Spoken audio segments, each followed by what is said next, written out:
அஸ்ஸலாமு அலைக்கும் வரஹ்மத்துல்லாஹி வபரகாத்துஹு. இந்த உலகத்தில் மனிதன் படைக்கப்பட்ட முக்கிய காரணம் என்னவென்றால் இறைவனை வணங்க வேண்டும். அதுதான் முதல் காரணமாக இருக்கின்றது. இந்த உலகம் பல உயிரினங்களையும் பல மக்லூகாத்துகளையும் உள்ளடக்கியுள்ளது. இந்த உலகத்தில் நீர், நிலம், ஆகாயம், காற்று ஆகிய நெருப்பு மற்றும் ஆகிய இந்த ஐம்பூதங்களும் இந்த உலகத்தில் அல்லாஹ்வால் படைக்கப்பட்டவையாக இருக்கின்றது. அதில் மனிதன் மற்றும் மற்ற உயிரினங்களும் பறவைகளும் இந்த உலகத்தில் அல்லாஹ் படைத்திருக்கின்றான்.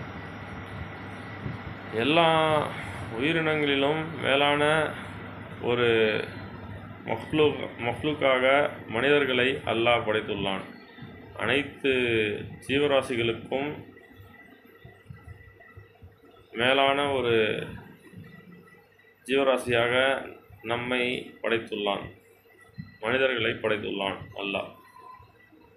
இந்த மனிதன் படைக்கப்பட்ட காரணம் என்னவென்றால், இறைவன் யார் என்று அறிந்து கொள்ள வேண்டும். தன்னுடைய அறிவாற்றலை கொண்டு, தன்னுடைய ஆறறிவை கொண்டு நால்கால் ஜீவராசிகளுக்கு அல்லாஹ் 5 அறிவை கொடுத்துள்ளான். அதாவது பார்க்கும் அறிவு, கேட்கும் அறிவு, நுகரும் அறிவு, வாசனைகளை நுகரும் அறிவு மற்றும் அவர்களுக்கு அதாவது உணவை உண்ணுகின்ற அறிவை கொடுத்துள்ளான். அவர்களுக்கு தன்னுடைய உணவை தேடிக்கொள்கின்ற அறிவு அல்லாஹ் விலங்கினங்களுக்கும் பறவைகளுக்கும் கொடுத்திருக்கின்றான். அதாவது அவர்கள் தங்களுடைய உணவுகளை தானாகவே தேடிக்கொள்வார்கள். அந்த அறிவு அல்லாஹ் அவர்களுக்கு கொடுத்திருக்கின்றான். ஆனால் விலங்கினங்களுக்கும் பறவைகளுக்கும் அல்லாஹ் சப்தமிடுகின்ற அறிவை கொடுத்துள்ளான். அதாவது ஒவ்வொரு விலங்கினங்களுக்கும் ஒரு சத்தம் இருக்கின்றது. பறவைக்கு என்ற ஒரு சத்தம் இருக்கின்றது, நாய்க்கு ஒரு சத்தம் இருக்கின்றது, பூனைக்கு என்ற ஒரு சத்தம் இருக்கின்றது, யானைக்கு ஒரு சத்தம் இருக்கின்றது. இதுபோன்று விலங்கினங்களுக்கு சத்தங்களை அல்லாஹ் கற்றுக் கொடுத்திருக்கின்றான். ஆனால் மனிதனுக்கு அல்லாஹ் பிறக்கும் பொழுது அல்லாஹ் ஒன்றும் கற்றுக் கொடுப்பதில்லை. மனிதன் தாயுடைய வயிற்றிலிருந்து வெளியேறும் பொழுது அழுது கொண்டுதான் வெளியேறுகின்றான். ஆனால் மற்ற ஜீவராசிகள், மாடாக இருக்கட்டும், குதிரையாக இருக்கட்டும், ஆடாக இருக்கட்டும், பூனையாக இருக்கட்டும், எந்த ஒரு ஜீவராசியாக இருக்கட்டும், பறவையாக இருக்கட்டும், இவைகள் அனைத்தும் தன்னுடைய பிள்ளைகளை ஈன்றெடுக்கும் பொழுது அந்த பிள்ளைகள் அறிவுடன் பிறக்கின்றார்கள். விலங்கினங்களுடைய பிள்ளைகளும் பறவைகளுடைய பிள்ளைகளும் அறிவுடையவர்களாக பிறக்கின்றார்கள். ஆனால் மனிதன் அப்படி இல்லை. பிறக்கும்போது ஒன்றும் தெரியாமல் தான் பிறக்கின்றான். ஆக இது எதற்காக என்று நாம் சிந்திக்க வேண்டும். இதில் ஒரு அத்தாட்சி இருக்கின்றது, இதில் ஒரு காரணம் இருக்கின்றது.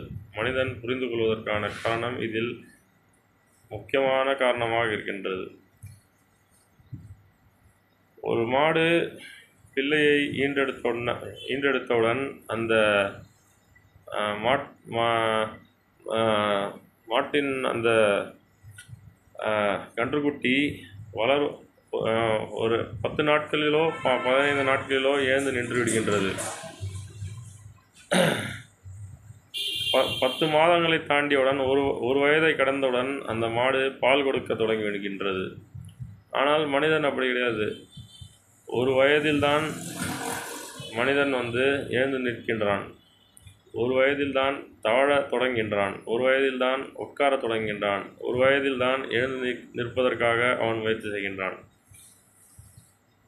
பேசுவதற்கு அல்லாஹ் அவர்களுக்கு புரிந்து கொள்வதற்கு அறிவை கொடுக்கின்றான். மனிதர்களுடைய பிள்ளைகளாகிய நம்முடைய பிள்ளைகளுக்கு அல்லாஹ் புரிந்து கொள்வதற்கான அந்த அறிவை கொடுக்கின்றான். பார்ப்பதற்கான அறிவை கொடுக்கின்றான். சிரிப்பதற்கான அறிவை கொடுக்கின்றான்.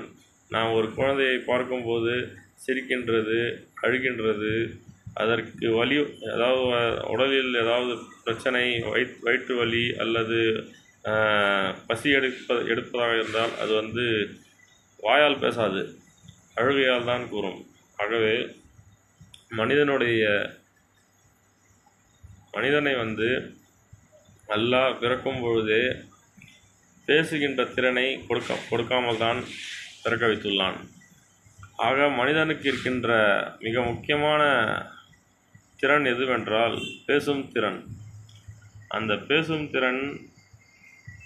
திறனை வைத்து நாம் சிந்திக்க வேண்டும். அதாவது நாம் பேசுகின்றோம், பலருடன் பழகுகின்றோம், பல சக மனிதர்களுடன் பழகின்றோம். நமக்கு தேவைக்காக நாம் பேசுகின்றோம். நம்முடைய உணவிற்காகவும், நம்முடைய வாழ்வாதாரத்திற்காகவும், நம்முடைய படிப்பிற்காகவும், நம்முடைய சந்தோஷத்திற்காகவும், நம்முடைய மகிழ்ச்சிக்காகவும், நம்முடைய நிம்மதிக்காகவும் நாம் பேசுகின்றோம். ஆனால் நாம் அல்லாஹ்வை பற்றி பேசுவதில்லை. மனிதர்களுடன் நாம் அல்லாஹ்வை பற்றி பேசுவதில்லை. அல்லாஹ் யார் என்று நாம் மனிதர்களிடம் கூறுவதில்லை. அல்லாஹ்வுடைய கராமத் என்னவென்று நாம் தெரிந்து கொள்வதில்லை. இந்த குர்ஆன், ஹதீஸ் மற்றும் அல்லாஹ்வுடைய வேதங்கள் எல்லாம் இருக்கின்றது. இவைகளெல்லாம் நாம் அறிந்து கொள்வதில்லை. நமக்கு அல்லாஹ் படிப்பதற்கான திறமையை நாம் பள்ளிக்கூடத்திற்கு எதற்காக செல்கின்றோம்? ஒரு மனிதன் பிறந்த பிறகு 3 வயது தாண்டியவுடன் தன்னுடைய தாய் தந்தையர்கள் அந்த பிள்ளையை கொண்டு சென்று பள்ளிக்கூடத்தில் சேர்க்கின்றார்கள். அப்போது நம்ம பள்ளிக்கூடத்தில் சேர்ந்து படிக்க ஆரம்பிக்கிறோம். அப்போ படிக்க ஆரம்பிக்கும்போது நம்ம புரிஞ்சிக்க ஆரம்பிக்கிறோம். அதாவது வார்த்தைகளை எழுதுவதற்கு நாம் கற்றுக்கொள்கின்றோம். ஆங்கிலத்தில், தமிழில் என்று நாம் வார்த்தைகளை எழுதுவதற்கு நாம் கற்றுக்கொள்கின்றோம். எதற்காக நாம் இதனை கற்றுக்கொள்கின்றோம்? எதற்காக நாம் பள்ளிக்கூடம் செல்கின்றோம்? படிப்பதற்காக. மனிதனுக்கு அல்லாஹ் அந்த திறனை கொடுத்திருக்கின்றான். மனிதனுடைய மூளையானது அனைத்தையும் தெரிந்து கொள்வதற்காகவும் படைக்கப்பட்டுள்ளது. இந்த உலகத்தில் உள்ள அனைத்து விஷயங்களையும் அறிந்து கொள்வதற்காகவும் ஆராய்வதற்காகவும் தான் இந்த மனித மூளையை அல்லாஹ் படைத்துள்ளான்.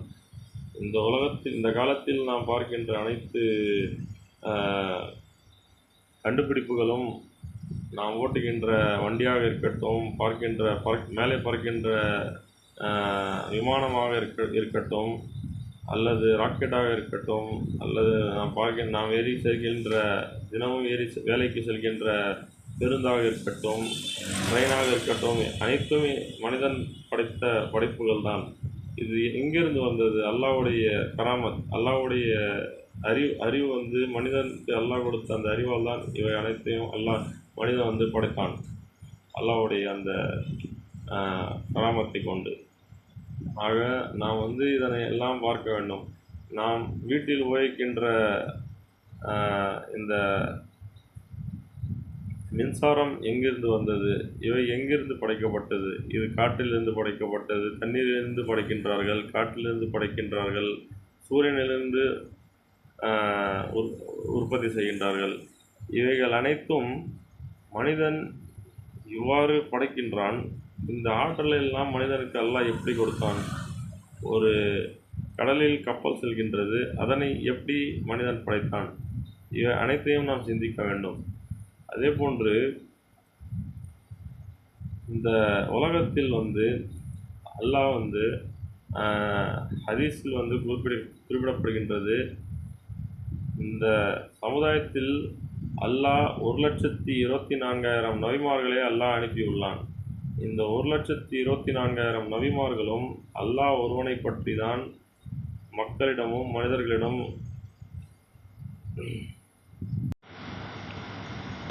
1,24,000 நபிமார்களை அல்லாஹ் அனுப்பியுள்ளான் இந்த உலகத்தில். இது ஹதீஸில் குறிப்பிடப்படுகின்றது. இஸ்லாத்தில் நாம் பார்க்கின்ற ஹதீஸ் என்கின்ற ஒரு புத்தகம் இருக்கின்றது. இந்த ஹதீஸ் வந்து பல ஹதீஸ்களாக இருக்கின்றது. லட்சக்கணக்கான ஹதீஸ்கள் இருக்கின்றன. அதாவது லட்சக்கணக்கான ஹதீஸுடைய வாக்கியங்கள் இருக்கின்றன. இது நம்முடைய கண்மணி நாயகம் முஹம்மது நபி ரசூலுல்லாஹ் ஸல்லல்லாஹு அலைஹி வஸல்லம் அவர்களுடன் பழகிய தோழர்களாகிய சஹாபா மக்கள் எழுதிய ஒரு விஷயமாக இருக்கின்றது.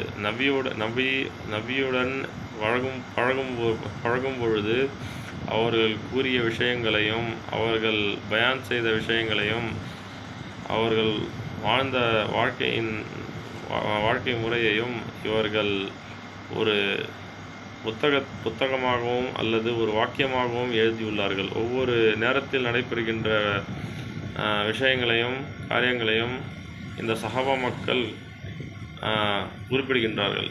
அதுதான் ஹதீஸாக இருக்கின்றது. இந்த ஹதீஸில் நாம் பார்க்கின்றோம் 1,24,000 நபிமார்கள் இந்த உலகத்தில் வந்துள்ளார்கள் என்று குறிப்பிடப்படுகின்றது. அதில் 25 பேர்களை மட்டும் அல்லாஹ் குர்ஆனில் குறிப்பிட்டுள்ளான். 25 பேர்களை மட்டும்தான் அல்லாஹ் குர்ஆனில் குறிப்பிட்டுள்ளான். ஆதம் அலைஹிஸ்ஸலாம், மூசா அலைஹிஸ்ஸலாம், இப்ராஹிம் அலைஹிஸ்ஸலாம், இத்ரிஸ் அலைஹிஸ்ஸலாம்,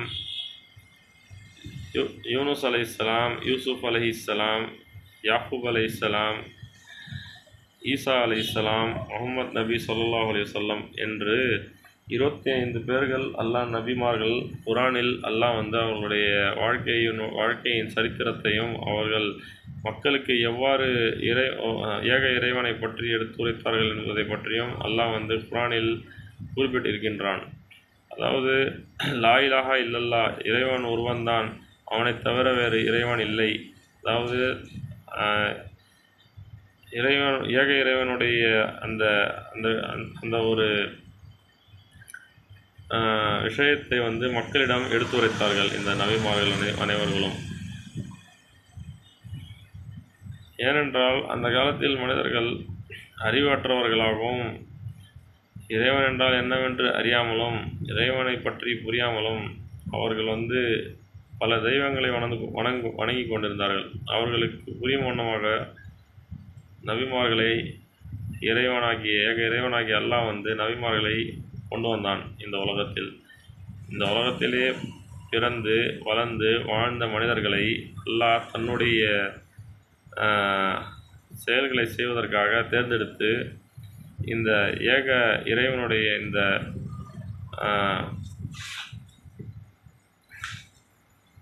ஏகத்துவத்தை பரப்புவதற்காக 1,24,000 நபிமார்களை அல்லாஹ் அனுப்பினான். எதற்காகவென்றால் இந்த மனித சமுதாயம் அறிவு பெறுவதற்காகவும் மனித சமுதாயம் எதற்காக உருவாகியுள்ளது, மனிதன் எதற்காக இந்த உலகத்தில் வாழ்கின்றான், மனிதன் என்றால் யார் என்று புரிந்து கொள்வதற்காக தான். விலங்கினங்கள் போன்று மனிதன் வாழக்கூடாது, மனிதன் மனிதனாக வாழ வேண்டும். ஒரு மனிதன் ஏழையாக இருந்தாலும் சரி, பணக்காரனாக இருந்தாலும் சரி, அவன் மற்ற மனிதர்களுடன் சேர்ந்து நல்ல விதமாக பழகி அவர்களுடன் வாழ வேண்டும். மனிதன் தான் யார் என்று புரிந்து கொள்ள வேண்டும். தவறுகளை புரிந்து வாழ வேண்டும் என்ற ஒரு நோக்கிற்காக தான் இவைகள் அனைத்தும் படைக்கப்பட்டவையாக இருக்கின்றது. ஆகவே நாம் இந்த உலகத்தில் எதற்காக பிறந்தோம், எதற்காக வாழ்கின்றோம், என்ன செய்கின்றோம் என்று நாம் புரிந்து கொள்வோமாக. நாம் ஒரு மனிதனாக இந்த உலகத்தில் வாழ்வதற்கு முயற்சி செய்வோமாக. நன்றி.